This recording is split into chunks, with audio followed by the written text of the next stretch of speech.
अपने साथी हैं हामिदुर सभा के, अंतर्राष्ट्रीय लेवल पर भी उन्होंने सेवाएं दी हैं। उन्होंने बताया कि इसका गठन तकरीबन 40 साल पहले शुरू किया था, 80 के बाद।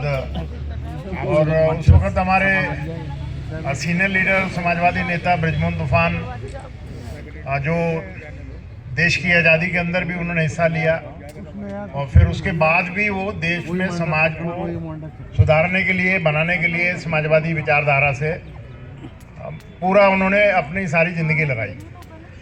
तो उनका ये विचार था कि कम से कम जो देश की आज़ादी में जिन्होंने योगदान दिया, संघर्ष किया, क्योंकि समाजवादियों का बहुत बड़ा सेक्रीफाइस है, बहुत बड़ी कुर्बानी है देश को आज़ाद कराने में। चाहे वो उस वक्त कांग्रेस के झंडे में थे, सब कांग्रेस के नेतृत्व में काम करते थे, तो समाजवादी थोड़े से अपनी बात को मुखर रूप से रखते थे, समाज के हितों के लिए रखते थे, उस पर तुरंत एक्शन करने की बात करते थे। तो उनको कहा जाता था कि ये क्रांतिकारी हैं। थोड़ा सा उनका जो विचार है वो कांग्रेस से डिफरेंस रहता था। कांग्रेस भी देश की आज़ादी के बाद देश का बहुत बड़ा निर्माण कांग्रेस ने ही किया और कुर्बानी भी देश के हमारे हर वर्ग ने, हर सेक्टर ने देश को आज़ाद कराने में, जो कि विदेशी ताकतों का हमारे ऊपर कब्जा था, हम गुलाम थे। उससे पहले राजे रजवाड़े थे हमारे देश के अंदर, उन्होंने देश का बुरी तरीके से सत्यानाश किया था। उसके बाद विदेशी ताकत घुस गई, 250 साल उन्होंने हमारे देश को खूब लूटा।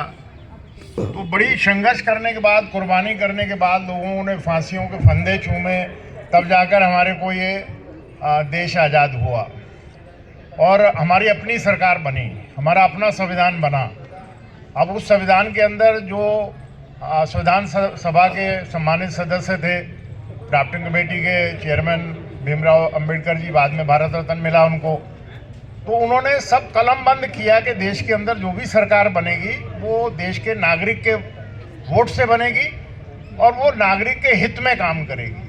वो सारा डिफाइंड है हमारा कॉन्स्टिट्यूशन जो है। अब वो उसमें कुछ उन्होंने देश के नागरिकों के बुनियादी अधिकारों के ऊपर बात की थी कि जो भी सरकार बनेगी उसकी फंडामेंटल ड्यूटी होगी कि भी वो देश के जो बुनियादी अधिकार हैं उनको अपनी नीतियों में निर्धारण करेंगे, फॉर्मेशन करेंगे और आम जनता तक उसका लाभ उनको पहुंचेगा। क्योंकि अब बृजमोहन तूफान जी का तो यही था कि आए, मिले जुले और वो जैसा पहले बोला कि मर्दमशुमारी, वो अपने पुराने साथियों को गिनते थे, परंतु अभी समय चेंज हो गया बिल्कुल। और अगर हम इकट्ठे हों, आप इतने काम छोड़ के आए, समाजवादी मिलन के नाम से तो है ही हैं, परंतु फिर जो देश के अंदर हालात हैं, जो हमारा देश की कुर्बानी कराने के बाद जो संविधान बना है, उस संविधान के अंदर सभी देश के नागरिकों का अधिकारों की रक्षा करने के लिए जो कटिबद्ध है इलेक्टेड गवर्नमेंट, वो अगर कहीं पर उससे हट के बात करें, क्योंकि ठीक है प्रजातांत्रिक है, वोट से देश में सरकार चुनी जाती है, परंतु उनके मैनिफेस्टो पढ़ो आप। ये मैंडेट उनको नहीं मिला जिस मैंडेट से वो देश को बिल्कुल डिसमेंटल कर रहे हैं। देश के अंदर हर सेक्टर को बेचना शुरू कर दिया उन्होंने और वो चंद पूंजीपतियों के हाथ में देश को देते चले जा रहे हैं। तो ये मैंडेट तो इनको मिला नहीं। मैंडेट तो इनको मिला था कि हम देश के अंदर बेरोजगारी खत्म कर देंगे, देश के अंदर काला धन विदेशों से ले आएंगे और देश के अंदर भयमुक्त सरकार होगी, सबका सम्मान अधिकार होगा, किसी के साथ भेदभाव नहीं होगा और प्राइस जो है 100 दिन में नीचे ले आएंगे। तो ना तो काला धन वापस आया, ना महंगाई काबू में आ रही है, ना बेरोजगारी काबू में आ रही है, परंतु वो ऐसे अमेंडमेंट कर रहे हैं कॉन्स्टिट्यूशन के अंदर आस्ते आस्ते कि जो एक नागरिक के अधिकार हैं वो खत्म ही हो जाएंगे, जीरो ही होते चले जा रहे हैं। और जो कहते हैं कि भी मानव अधिकारों पे हमले हो रहे हैं, वो सीधा का सीधा मानव अधिकारों को समझते ही कुछ नहीं है। आम नागरिक को जसलाई के वो समझ रहे हैं कि इनको गुलाम बना दिया जाए, जैसे अंग्रेजों के टाइम पर रहे हैं। तो अगर वो ऐसी नीतियों का निर्धारण करना शुरू कर दिया तो वो तो पावर में है क्योंकि जनता ने दिया है। तो अगर हमारे को नज़र आ रहा है कि ये देश के हित में नहीं है, तो हमारे को क्या करना है इसके बारे में बात होनी चाहिए। हम अपने, अब हमारे शशि शेखर सिंह जी पीछे बैठे हैं, प्रोफेसर साहब आगे आ जाओ, आइए आइए आगे आ जाओ, कोई बात नहीं, पीछे ना रहे। हमारे नेता हैं बुद्धिजीवियों के, आइए शशि शेखर सिंह जी। तो मतलब अभी फिलहाल हिंद मजदूर सभा, क्योंकि देश के कामगारों का मजदूर संगठन है और हम सालों साल से एक मंच पर काम कर रहे हैं। तो हम ये इसका आयोजन करते हैं, ये तो एक तरीका है कि भाई हम साथियों को साल में, नए साल में मुबारकबाद दें, और वो मुबारकबाद आप लोगों को सब साथियों ने दी है, मैं भी उसमें शामिल होता हूँ कि नया साल आपके लिए खुशखबरी लाए, आपके बच्चों को नौकरी मिले, तंदुरुस्ती मिले, आपका घर अपना बने। वो फ्यूचर तो हर की कामना करते हैं, परंतु हालात क्या देश में बन गए हैं। हिंद मजदूर सभा जो है वो देश के मजदूरों का संगठन है, और जयप्रकाश जी, हमारे लोकनायक जयप्रकाश जी, उन्होंने देश को आज़ाद होने के बाद दिसंबर के महीने में ही 24, 25, 26 को जो कलकत्ता में सारे समाजवादियों को इकट्ठा करके उन्होंने कहा कि अब देश आज़ाद हो गया है, तो लिहाजा हमारा अपना एक मजदूर संगठन होना चाहिए और उसका अपना संविधान होना चाहिए। तो उन्होंने उस वक्त ये सोच रखी थी कि देश के अंदर जो कामगार है वो किसी का गुलाम नहीं होना चाहिए, वो फ्री इंडिपेंडेंट डेमोक्रेट होना चाहिए। उसको किसी भी सरकार और मालिक और राजनीतिक पार्टी की जेब से नहीं निकलना चाहिए, वो फ्री इंडिपेंडेंट डेमोक्रेट होना चाहिए। जयप्रकाश जी का संविधान बनाया हुआ है, उनके साथ सारे बड़े बड़े समाजवादी नेता इकट्ठे हुए थे 48 में। तो उन्होंने अपना हिंद मजदूर सभा बनाया कि जिसका नेतृत्व जो है वो देश का कामगार करे। वो खुद राजनेता थे, परंतु उन्होंने भी अगर चाहते तो जयप्रकाश जी भी प्रधानमंत्री भी बन सकते थे, डिप्टी प्राइम मिनिस्टर का तो उनको ऑफर ही था, परंतु उन्होंने सारी उम्र सरकारी पद नहीं लिया, गवर्नमेंट में शामिल नहीं हुए, परंतु आम नागरिकों के अधिकारों के लिए संघर्ष करते रहे। तो अगर सरकार में ही सब चले जाएंगे तो नागरिकों के अधिकार की रक्षा कौन करेगा। तो अभी नागरिकों के अधिकार का जो हमारा लोकतंत्र है, लोकशाही है, इसके ऊपर बहुत बुरी तरह से हमला है। अब वैसे तो हमारा जो एक बुनियादी अधिकार है, जो हमारे संवैधानिक अधिकार है कि जो भी सरकार चुनी जाए वो हमारे देश के अंदर कोई भी बेरोजगार ना रहे, उसके दो हाथ में अच्छा काम होना चाहिए, उसको तकरीबन इतना वेतन मिले कि वो अपनी पत्नी और 2 बच्चे, जो लिमिटेड परिवार बनाया हुआ है, ये भी सरकार ने ही नियम बनाए थे इंदिरा गांधी के टाइम पर, उनका पालन पोषण, उनके रहने के लिए, उनको पढ़ाने के लिए, उनकी बीमारी में इलाज कराने के लिए, बुढ़ापे का सहारा उनको पेंशन, ये कम से कम सरकार को करना है, ये व्यवस्था करनी चाहिए। परंतु आज की तारीख में हाईएस्ट बेरोजगारी है जो देश की आज़ादी के बाद ऐसी बेरोजगारी कभी देखी नहीं। वो अगर आप मेरी बात को ना विश्वास करें, आप सरकार की बात पे विश्वास करें, क्योंकि हमारे देश के प्रधानमंत्री हर सभा में बोलते हैं कि मेरी सरकार 80 करोड़ आदमियों को फ्री राशन दे रही है। अब अगर 140 करोड़ में से 80 करोड़ को फ्री राशन दे रही है, इसका मतलब उनके पास कमाई का साधन नहीं, बिलो पॉवर्टी लाइन है, नहीं तो बिलो पॉवर्टी लाइन के बगैर तो राशन मिलता ही नहीं है। तो अब 80 करोड़ आंकड़े वो खुद दे रहे हैं, हम नहीं दे रहे हैं। तो जिस देश की अंदर 140 में से 80 करोड़ सरकार के 5 किलो राशन पर निर्भर करते हों, तो उनके बच्चे पढ़ेंगे कैसे, पढ़ लिख कर वो देश के निर्माण में कैसे हिस्सा लेंगे। सिर्फ 60 करोड़ ही आदमी देश को निर्माण कैसे कर देंगे, इसके ऊपर कोई चर्चा नहीं हो रही है, और ये बहुत गंभीर विषय है। और भ्रष्टाचार चरम सीमा पर है। जो सरकार की ड्यूटी बनती है कि ये इन्होंने कहा था भयमुक्त होगा और करप्शन फ्री होगा, पर ये भय इतना बन गया है कि आज आदमी मुंह खोलते हुए भी डर रहा है कि अगर मैंने कहीं अपनी मांग को, किसी नागरिक की मांग का समर्थन कर दिया तो मेरे खिलाफ शाम को ही घर में कोई ना कोई इंक्वायरी शुरू हो जाएगी, कोई ना कोई आगे किसी दूसरे केस में फंसा दिया जाएगा। अब ये इसकी वजह से भी एक देश के अंदर भय का वातावरण बना हुआ है। तो हमारे देश के जितने भी हिंद मजदूर सभा ने पहल की, मेरे जो पहले प्रेडिसेसर थे कमल मुरामल पुरोहित, उन्होंने कहा कि अकेला संगठन इस हालात में हम सरकार से नहीं लड़ सकते हैं, सरकार के पास अपनी ताकत होती है, नियम होते हैं। तो उन्होंने देश के सभी मजदूर संगठनों को एक मंच पर लाने की आवाज़ लगाई। तो तकरीबन हम 10 मजदूर संगठन पिछले 15 साल से एक मंच पर काम कर रहे हैं। वो बात अलग है कि हमने 5 साल कांग्रेस के राज में भी डॉक्टर मनमोहन सिंह जी का जो सेकंड पीरियड था, उस वक्त जो देश का मीडिया है और उसने और राजनीतिक पार्टियों ने मिलकर एक ऐसा देश के अंदर वातावरण बन गया था कि मनमोहन सिंह जी जो हैं वो अपने आप को बहुत ही असहाय समझ रहे हैं और उनको डायरेक्शन कुछ आ रही हैं, उनको काम, उनकी नीतियां कुछ बोल रही हैं, और दूसरे मिनिस्टर जो कॉलिशन गवर्नमेंट में है वो सुन नहीं रहे हैं, करप्शन हो रही है। और ऐसी ऐसी करप्शन उजागर करने लगे टीवी में 24 घंटे कि जिनका कभी आप अंदाज़ा नहीं लगा सकते कि वो लाखों करोड़ों में करप्शन की बात करने लग गए। चाहे वो कॉमनवेल्थ गेम था, चाहे वो कोल घोटाले पे आ गए थे, चाहे वो दुनिया भर के दूसरे घोटाले 2G और फलाना जी और मिनिस्टरों के ऊपर चार्ज लगे थे, बाद में वो सब बरी हो गए। और हमारे देश के अंदर एक ऐसा माहौल बना था, रामला ग्राउंड में वो एक महाराष्ट्र से बुजुर्ग आदमी को लाकर उसके पीछे जो बिहाइंड द कर्टन लोग बाग काम कर रहे थे, वो सबको मालूम थी। मैं क्योंकि दिल्ली का पढ़ा लिखा हूँ, दिल्ली से ही बचपन गुजारा है, तो मैं वो आरएसएस के सारे साथियों को जानता हूँ। उन्होंने अपनी निक्कर और वो लाठी छोड़कर कांग्रेस के कुर्ते पजामे और टोपी लगा ली थी सबने, और वो हमें हूँ अन्ना ये नारा दिया था उन्होंने, और बसें भर भर के लाते थे। मैं उनसे पूछता था, यार क्या हो गया तुम आरएसएस के कट्टर आदमी, शाखा लगाने वाले, और कांग्रेस के आपने ड्रेस पहन ली कि जी ऊपर से आदेश है, और रामला ग्राउंड को उन्होंने भर दिया। अब वहाँ पर जो वायदे हुए कि ये जो जितना भ्रष्टाचार है ख़त्म होगा, सब चोर हैं, ये है, बेईमान हैं, और नई सरकार आएगी तो नागरिक को किसी के पास काम कराने के लिए जाना नहीं पड़ेगा। कोई घर ऐसा नहीं होगा जहाँ बच्चे को नौकरी नहीं मिलेगी। स्कूल जो हैं वो फ्री होंगे, पढ़ाई जो है हाईएस्ट क्लास तक फ्री देंगे, और घर में आपके मेडिकल डॉक्टर बैठेगा। वो जो क्लिनिक बनाए थे मोहल्ला क्लिनिक, और वहाँ से आपको कहीं दूर जाने की ज़रूरत नहीं है, वहीं डॉक्टर चेक करेगा, वहीं मेडिकल फ्री होगा, एजुकेशन फ्री होगी, महंगाई कम कंट्रोल में होगी, भय होगा ही नहीं, करप्शन ख़त्म कर दी जाएगी।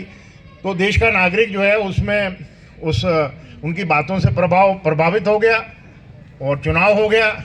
और चुनाव होने के बाद जो उनमें से खास मुख्य लीडर थे, तो एक तो प्रधानमंत्री बन गए, और किरण बेदी जो हैं वो अपना लेफ्टिनेंट गवर्नर बन गई, और केजरीवाल जी जो हैं वो मुख्यमंत्री बन गए। तो बाकी और भी कोई बुरा ना मनाएं, जो साथी हमारे बीच में भी हैं, जो उस वक्त मेरे को बहुत लोगों ने कहा कि आप भी उस मीटिंग में चलिए, वहाँ एड्रेस करिए। मैंने कहा मैं जब जानता हूँ कि ये मीटिंग क्या कर रही है, इसके पीछे क्या है, इनकी मंशा क्या है, तो मैं जाकर वहाँ अपना सिर फंसाऊँ, ये मजदूर संगठन ये काम नहीं करेगा। परंतु कई मजदूर संगठन गए भी वहाँ पर, नेता भाषण करके आया कि देश में इनकलाब हो रहा है, क्रांति आ गई है। तो वो क्रांति तो आपके सामने ही है। मेरा अपना मानना है कि केजरीवाल बी टीम थी आरएसएस की, और उन्होंने सहारा लिया, लोगों का सहारा लेकर देश के अंदर एक ऐसा वातावरण बनाकर देश को आज़ाद कराने वाली पार्टी उन्होंने देशद्रोही बना दी। अब वो खुद जो हैं वो देशभगत बन गए, जो कि देश को आज़ाद कराने में इतिहास बताता है कि उनका कंट्रीब्यूशन 0 है। वो ब्रिटिशर के साथ में थे, उनके साथ मिल के चल रहे थे। मैं उसमें नहीं चलूँगा, परंतु अभी फ़िलहाल हमने 10 मजदूर संगठनों ने ये फैसला किया है कि हम जो मजदूरों के खिलाफ हमारे 29 श्रम कानून इन्होंने चेंज कर दिए हैं, बदल दिए हैं, 4 कोड में ले आए हैं, और 4 कोड की इम्प्लीमेंटेशन की घोषणा कर दी है। अभी रूल बन रहे हैं, 1 अप्रैल से वो लागू हो जाएंगे। तो आप अंदाज़ा लगा सकते हैं कि 60 करोड़ देश के अंदर कामगार है, 180 करोड़ में से, 140 करोड़ में से, और 60 करोड़ को बंधुआ बना देंगे वहाँ पर, उसकी आवाज़ ख़त्म हो जाएगी, वो अपना हक नहीं मांग सकेगा। नौकरी के घंटे 12 घंटे, अब कह रहे हैं कि 48 घंटे रहेंगे हफ्ते में, 12 घंटे काम करो, 4 दिन काम करो, 12 चौक 48, बाकी 3 दिन की तनख्वाह कौन मालिक देगा उसको बिना काम किए हुए। उसमें दूसरे आदमी अभी इलीगल वे में ला रहे हैं, जो हमारे साथी अनऑर्गेनाइज सेक्टर में काम कर रहे हैं। वो अगर जैसे हॉस्पिटल हैं सारे हमारे यहाँ पर, अगर उनके पास 200 का कॉन्ट्रैक्ट है तो 500 आदमी रखे हुए हैं। एयरपोर्ट पे अगर उसके पास ठेके का लाइसेंस जो है वो 200 आदमियों का, तो 500 रखे हुए हैं। 4 दिन किसी को देते हैं, उनका पीएफ भी कम कटता है, और इलीगल 3 दिन को दूसरों को नौकरी देते हैं। तो ये पहले इलीगल चल रहा था, इसके ऊपर कानून था। हमारा जो contract regulation and abolition act जो 1970 का पार्लियामेंट में बनाया था कि वो इस तरीके की गैरकानूनी तौर पर उसमें पकड़ करता था, परंतु अभी उन्होंने लीगलाइज कर दिया, काम के घंटे बढ़ा दिए। मिनिमम वेज जो है को और ले आए, national floor level minimum wage, जिसकी आपको मालूम होगा 202 रुपया उन्होंने फिक्स किया है। तो 202 रुपये में मियाँ बीबी, उसके 2 बच्चे, वो कैसे खिलाएंगे, कैसे पढ़ाएंगे, कहाँ रहेंगे, कैसे शादी करेंगे, बीमारी में इलाज कैसे कराएंगे। तो ये सारी बेईमानी हो रही है। इसके लिए हम सारे मजदूर संगठन एक मंच पर हैं। हमारा कहना है कि देश के अंदर हर जो मजदूर है, जो देश का निर्माण करता है, उसकी आजकल के फार्मूले के हिसाब से 26,000 रुपये मिनिमम वेतन होना चाहिए। ये 202 रुपये बोलते हैं, हम कहते हैं कि 26,000 रुपये कैलकुलेशन के हिसाब से साइंटिफिक वे में फार्मूले के तहत उनको 26,000 रुपये मिलना चाहिए। और 8 घंटे से ज़्यादा किसी की नौकरी कोई ले नहीं सकता है। नियुक्ति पत्र मिले तो उसको जॉब सिक्योरिटी होनी चाहिए, नौकरी से नहीं निकालना चाहिए उसको। और बुढ़ापे के अंदर उसको कम से कम जिंदा रहने के लिए 9,000 रुपये पेंशन मिलनी चाहिए। उसको मकान सरकार बना के दे। आपको मालूम है, इस सरकार ने वायदा किया था कि 2022 तक देश के हर नागरिक का अपना पक्का मकान होगा। ये मैंने नहीं कहा था, ये हमारी देश की सरकार का वायदा है। और आपको घर के अंदर बिजली फ्री मिलेगी, पानी स्वच्छ मिलेगा पीने लायक। हमारे देश में अभी लोगों को पीने लायक पानी नहीं है, जो पी रहे हैं वो बड़ा गंद का पानी पी रहे हैं, उससे दुनिया भर की बीमारियां पैदा हो रही हैं। तो अभी हमारे देश में शिक्षा को भेज दिया। हमारे शिक्षाविद बैठे हैं हमारे बीच में। अभी प्रोफेसर मैडम भारद्वाज ने आपके सामने लोहिया जी की जो है निराशा का कारण बताया। तो अभी निराशा वाला तो काम ही नहीं है। अभी तो ये है कि अगर गवर्नमेंट पब्लिक से द्वारा चुनी जा रही है, वो बात एक बड़ी दूर की है कि भाई चुनने में कैसा तंत्र इस्तेमाल हो रहा है, वो तो करेंगे। जिसके पास पावर है वो अपने आप को पावर में रखने के लिए हर हथकंडे अपनाएगा। परंतु हमारे जो इंडिपेंडेंट ऑर्गेनाइजेशंस हैं, उनको सारे भेदभाव बुलाकर एक मंच पर आकर इन हमलों को रोकने की रणनीति बनानी है। तो इसलिए हमने अभी 9 तारीख को दिल्ली में देश के 10 मजदूर संगठन उनका एक सम्मेलन कर रहे हैं। उसमें पूरे देश के अंदर से बड़े बड़े नेता हर सेक्टर के आएंगे। और प्लानिंग की है कि हमने 12 फरवरी को पूरे देश में एक दिन की हड़ताल की जाए अपनी मांगों को लेकर। और अभी हुआ क्या, एकदम चेंज हो गया। इस पिछले पार्लियामेंट सेशन में 100% FDI इंश्योरेंस में ले आए। पहले हमारे क्या था कि जो ऑर्गेनाइज सेक्टर के बड़े बड़े संगठन थे, वो हमारे 10 मजदूर संगठनों की लड़ाई में, इनफॉर्मल सेक्टर की लड़ाई में नहीं आते थे। साथी भटनागर लगे हुए हैं अपनी पूरी लाइफ से, परंतु वो अपना अलग आइडेंटिटी बना के रखते थे। उसमें चाहे समुद्री जहाज वाले, पोर्ट एंड डॉक वाले हैं, एयरलाइन वाले थे, डिफेंस वाले हैं, बैंक वाले हैं, इंश्योरेंस है, रेलवे है। परंतु अभी उन्होंने सबको ही मसल दिया। इसमें बिल पास कर दिया कि इंश्योरेंस के अंदर, जो कि अरबों रुपए का बिजनेस है, हमारे देश के साथियों को इंश्योरेंस देते हैं, वो स्कीमें लाते हैं, उसमें 100% FDI ले आए। तो हमारा इंश्योरेंस तो विदेशी हाथों में गया, ये तुरंत चला जाएगा। और जितने भी हमारे बैंक है, नेशनलाइज बैंक हैं, उसमें 49% FDI ले आए। 2% और बढ़ी, या रातों रात ही गौतम अडानी जैसे NDTV को खरीदा है, ऐसे शेयर खरीदेगा, वो इन कर जाएगा अंदर। और हमारे जितने प्राइवेट बैंक हैं, जिनकी जो सेविंग, लोगों की डोमेस्टिक सेविंग है, वो 85 लाख करोड़ है, उसमें विदेशी बैंक आ गए। जापानी बैंक आ गया, UK का आ गया, अमेरिका का आ गया। हमारे देश में उन्होंने दरवाज़ा खोल दिया। ये दरवाज़ा तो बहुत पहले खुला है, परंतु वो देश के निर्माण के लिए खुला था। परंतु अभी हमारे देश में एक भी एयरलाइन नहीं है। आप हम कहें कि हमारा देश जो है चौथा आर्थिक व्यवस्था में हम चौथे नंबर पर आ गए। मतलब कि अमेरिका, जर्मन, ऑस्ट्रेलिया, उनके नीचे चौथा नंबर हमारा आ गया है। ये कौन सी बातें करते हैं, मुझे नहीं समझ में आता कि जहाँ पर 80 करोड़ को फ्री खाना देना पड़े तो हम जर्मन का मुकाबला करेंगे, हम अमेरिका का मुकाबला करेंगे। तो अभी ये अटैक जो हैं, जो जहाँ पर डेमोक्रेसी है, जनतंत्र है, वहाँ पर जो भी पावर में आए हैं उनको पूंजीपतियों ने इतना ज़बरदस्त इन्फ्लुएंस किया है। अमेरिका में सेम अटैक हो रहे हैं, प्राइवेटाइजेशन 100% चल रहा है, वहाँ लड़ाई चल रही है। जर्मन में भी, हालांकि सबसे बड़ा डेमोक्रेटिक कंट्री है, जर्मन में भी ये काम शुरू हो गया। अभी सिर्फ एक ऑस्ट्रेलिया है, वो लेबर पार्टी है, तो उसने आने के बाद थोड़ा सा प्रोटेक्शन शुरू किया है, नहीं तो अदरवाइज पूरी दुनिया के अंदर आम कामगार के हकों पर हमले शुरू हो गए। तो ये दुनिया लेवल पर अभी ये यूनिटी हो गई है। हमने प्रयास किया, मैं G20 में, L20 में गया ब्राज़ील, वहाँ पर जो प्रेसिडेंट है उनके मिस्टर लूला, वो हमारे ट्रेड यूनियन लीडर थे पहले, परंतु जैसे ही उसमें पूंजीपति सरकार आई उनको ऐसे करप्शन केसों में पकड़ के अरेस्ट कर लिया कि उनको फांसी होने वाली थी, परंतु आईटीयूसी ने उसका इंटरनेशनल कोर्ट में लड़ने के बाद उनको बरी कराया। वो फिर दोबारा जनता ने चुन के वापस ले आए। तो वहाँ पर उन्होंने हमारे भारत के ट्रेड यूनियन की जो लड़ाई चल रही मजदूरों की, उसका समर्थन किया उन्होंने। फिर उसके बाद साउथ अफ्रीका, अभी लास्ट वाला जो है, साउथ अफ्रीका ने हमारे बोलने के बाद हमारा सारा देश के लेबर मूवमेंट की समर्थन की है। तो बाहरी तरफ से भी पूरी दुनिया के जो बहुत बड़े बड़े फेडरेशन हैं उन्होंने हमारा समर्थन किया है। देश के अंदर भी सिर्फ 12 मजदूर संगठन है registered by the labour ministry, जिसमें आरएसएस का जो बीएमएस है वो हमारे साथ आ नहीं सकता। पहले साथ में था जब कांग्रेस थी, परंतु जैसे ही बीजेपी की गवर्नमेंट बनी उसको नागपुर से आदेश आ गया कि आप इस गवर्नमेंट के खिलाफ बोलोगे नहीं, क्योंकि वो इलेक्शन जीत के नहीं आते हैं।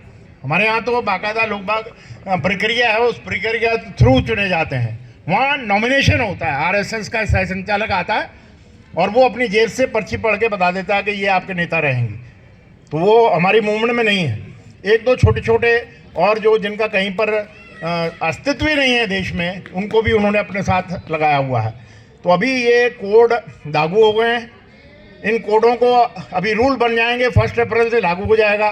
तो देश के अंदर बहुत बड़ा अन्याय शुरू हो जाएगा। और मैं समझ रहा हूँ कि भी मैंने किसी भी मंचों पर बड़े बड़े नेताओं को मजदूर किसान कहते तो सुना है। मजदूरों में क्या हमले हैं इसके बारे में जानकारी नहीं है लोगों को। अभी पहली दफ़ा एनडीए के जितने भी घटक हैं उन्होंने बिना हमारे से बात किए हुए, ये जैसे ही इशू हुआ, लागू हुआ, तो उसके ऊपर पार्लियामेंट के बाहर और अंदर उन्होंने हमारा समर्थन किया। तो हमने फिर 10 मजदूर संगठनों ने बैठकर फैसला किया कि भाई अगर उन्होंने हमारा समर्थन किया है तो हमारे को उनका धन्यवाद भी करना चाहिए, और आगे हमारी क्या रणनीति है और उनकी क्या रणनीति है इस पर बातचीत होनी चाहिए। तो हमारे को देश के जो कांग्रेस के बड़े नेता हैं, मजबूत नेता हैं, अपोजिशन के नेता हैं लोकसभा में, राहुल गांधी, उन्होंने बुलवाया। उनसे टाइम फिक्स हुआ, पार्लियामेंट में ही बुलवाया उन्होंने हमारे को सबको सुना। सुनने के बाद उन्होंने बड़े ईमानदारी से कहा कि भी मेरे को किसानों की और दूसरे इश्यूज़ पे मेरी जानकारी है, पर मुझे लेबर लॉज का मालूम नहीं है कि आप पे क्या क्या अटैक हुए, क्या क्या उन्होंने बदल दिए हैं इसमें। तो आप मेरे को 1 घंटा 1.5 घंटा इसके ऊपर प्रेजेंटेशन कीजिए, मैं इसके 1.5 घंटा आपके साथ अलग से टाइम दूंगा, बैठ के समझूंगा, और उसके बाद मैं आपको वायदा करता हूं कि लोकसभा में इंडिया ब्लॉक के सारे जितने भी नेता हैं वो मजदूरों के साथ खड़े होंगे। हमने कहा ये 60 करोड़ मजदूर की वोट से आप चुने जाते हैं, उनके बारे में आप जानते ही नहीं है। तो अभी हम 9 तारीख को हरिकिशन सिंह सुरजीत भवन जो ITO के पास है, बीजेपी के दफ्तर के बैक साइड पे, अभी उसका नाम दीनदयाल उपाध्याय मार्ग हो गया, पहले राउज एवेन्यू रोड होता था, उसमें 700 की सीटिंग अरेंजमेंट है। तो अभी 100% बैंक वाले कह रहे हैं कि हम आपके साथ हैं, हम हड़ताल पे जाएंगे। इंश्योरेंस वाले 100%, क्योंकि अब वो तो उनके गले में तो फांसी लग गई। पहले हम बुलाते थे, पर समर्थन करते थे, परंतु आते नहीं थे। समुद्री जहाज वाले, हालांकि हमारी यूनियन है, वो कहते साहब इतना लोगों को तनख्वाह मिल रही है, कौन अब हड़ताल में आता है। मैंने कहा भैया अगर बिल्ली, कबूतर ये कहे कि भाई बिल्ली को देख लिया तो आंख मूंद लूँ तो बिल्ली निकल जाएगी, तो ये तो नासमझी बेवकूफ़ी है। वो किस तरीके से गर्दन पकड़ेगी कि पर भी नहीं मारने देगी, और वही हाल हो रहा। और अभी बड़े बड़े संगठन भी खत्म हो रहे हैं। इस कानून के अंदर राइट टू स्ट्राइक चली गई, राइट टू स्ट्राइक चली गई। पहले 15 दिन के नोटिस देने पर हम हड़ताल पे जाते थे, हमारा राइट था। अभी उन्होंने कहा कि नथिंग डूइंग, जिस दिन नोटिस दोगे एसेंशियल नॉन एसेंशियल दोनों यूनियनों को देना पड़ेगा, और जिस दिन दोगे उसी दिन से reconciliation deem to have been start, और during reconciliation you can not go on strike. और अगर आप स्ट्राइक पे जाओगे, हड़ताल गैरकानूनी होगी। गैरकानूनी हड़ताल में 20,000 से 2 लाख रुपए का जुर्माना, 2 महीने से 6 महीने की कैद, और आपका रजिस्ट्रेशन कैंसिल होगा, आपकी रिकॉग्निशन विड्रॉ होगी, आपको जेल में डाला जाएगा। आपको पुलिस वाला, पुलिस एंटर कर गई, without any FIR policeman can be arrested, any leader, any where, any time. तो अब जहाँ पर इस तरीके के कानून बन जाएं, तो अगर मालिक आपकी बात को ना सुने तो आप हड़ताल पे जा सकते हैं। पहली दफ़ा गवर्नमेंट एंटर कर गई कि आपकी यूनियन को मानता जो है वो उसने नियम बना दिए। सीक्रेट बैलेट से चुनाव होगा, मालिक कराएगा, वोटर लिस्ट मालिक इशू करेगा, उसका इलेक्शन ऑफिसर मालिक नियुक्त करेगा, और जो 51% से ज़्यादा वोट लेगा वो सोल बार्गेनिंग एजेंट रहेगा, बाकी सब घर में जाएंगे, बस से बंद हो जाएंगे। और मुझे मालूम है देश में कोई ऐसी यूनियन नहीं है बटाकर जी जो 51% से ज़्यादा वोट लेके आए, और उन्होंने उसमें दूसरी क्लास लगा दी, 51 से लेके 20 तक जो लाएगा वो नेगोशिएटिंग काउंसिल हो जाएगी। नेगोशिएटिंग काउंसिल में राणा ट्रेड यूनियन राइट बहुत कम मिलेंगे, वो सिर्फ स्टाफ काउंसिल की तरह काम करेगी।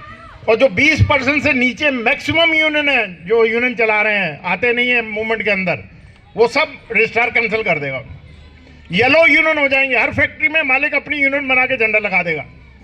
मैं पुराने याद करता हूँ, जब ये कोका कोला के अंदर चरणजीत सिंह थे तब यूनियन बनी थी, तो उसने अपने पंजाब से बड़े बड़े निहंग सिंहों को बुलाकर गेट पे दूसरी यूनियन को पीट के बाहर निकाला, बक्सा रख के चुनाव कराया, अपनी यूनियन बना के झंडा गाड़ दिया। अब गेट पे बस्से वाले बैठने शुरू हो गए नेता बन के। कोई यूनियन बनी ही नहीं उनके कोका कोला में, बनने ही नहीं थी उसने। तो ये अब तो लीगलाइज हो गया सब।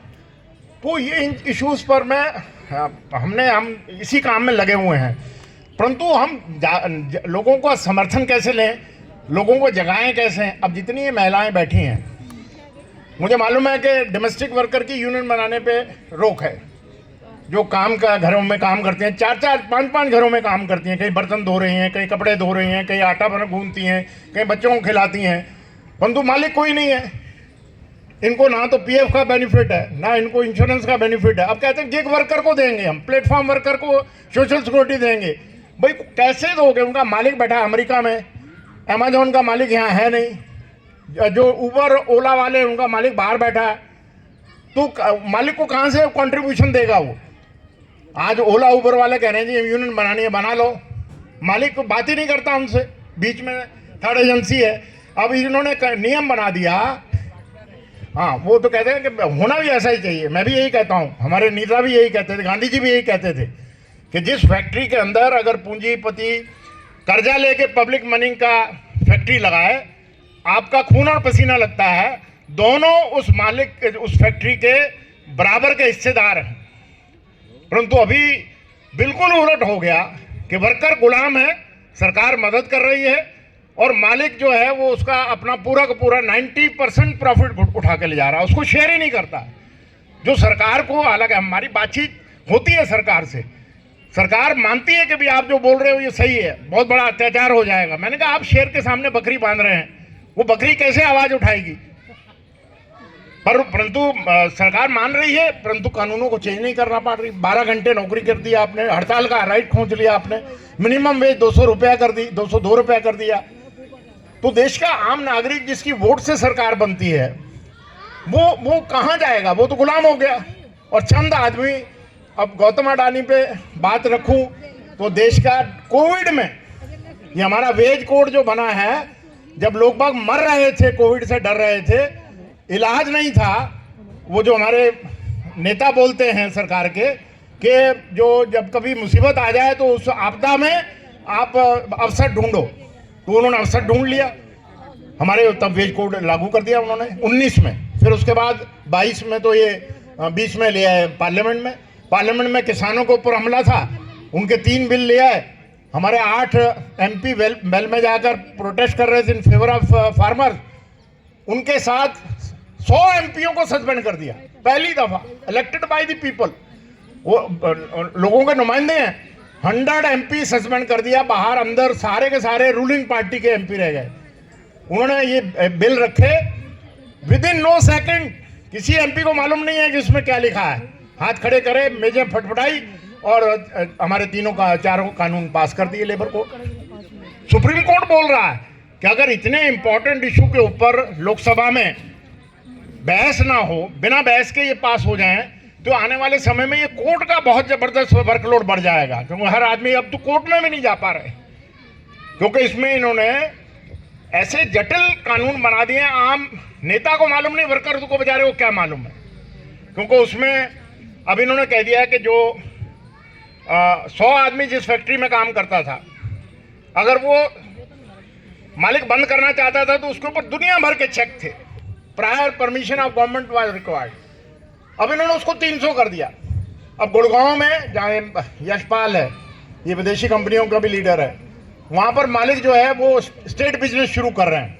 300 से नीचे वाले 299 उनका हिसाब किया, चल भाई बाहर। उस जमीन को बड़े बड़ी कॉम्प्लेक्स में चेंज कर रहे हैं जहाँ पर 10-10 करोड़ रुपए का एक फ्लैट मिल रहा है। स्टेट बिजनेस में चले गए। अब वो कोर्ट भी नहीं सुनता और अब कह दिया कि जी आपको जो इंडस्ट्रियल एम्प्लॉयमेंट ऑर्डर इशू होगा वो 300 वर्कर से ऊपर होगा। तो 90% फैक्ट्री का वर्कर लेबर लॉ के प्रीव्यू से ही बाहर निकल गया। लेबर इंस्पेक्शन ने अपनी लेबर गवर्नमेंट ने, लेबर मिनिस्ट्री ने इंस्पेक्शन बंद कर दी। कहते हैं जी कंप्लायंस जो है वो हमने बहुत ही इजी कर दी है।